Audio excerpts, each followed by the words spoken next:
Thanks. Thank you very much for a wonderful discussion, Sheikh. I wanted to ask you, there's a lot of division in society at the moment in the Islamic world.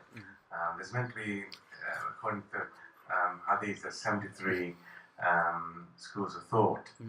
I just wondered whether you can expand on that, and because each school of thought thinks that their school of thought is the right one. I just wondered whether you can expand on that and comment on whose school of thought is the right one, and whether you can sort of talk a little bit about that, because there's a lot of division at the moment because of those schools of thoughts that exist. Okay. This is a very important question and a very long answer, which might be in need of an entire talk. I would then prefer, with your permission, to say how we should look at this as individuals and how we should go along with that. And the first thing I would like to mention is that Allah subhanahu wa ta'ala hasn't made us the keykeepers or the border police of paradise. And that everybody should look for his own self, what he thinks for himself to be his way to paradise, instead of judging people. But on the other hand, we know what is right by looking at what the majority of Muslims have been doing since generations, since more than 1,000 years. We see that the scholars were very clear about some of the things. And one of these things is one that when it comes down to fiqh, that someone should follow a school of fiqh. This is something which has always existed from the time of the Tabi'een radiallahu anhum.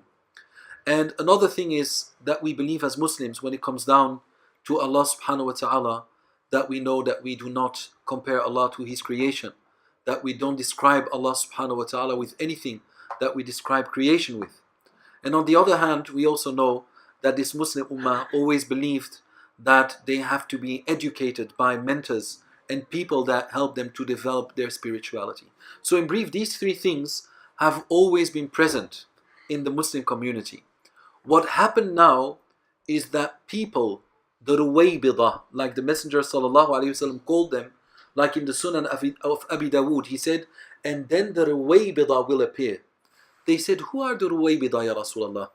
And he said, they are people, youngsters without knowledge, talking about the matters of the Ummah.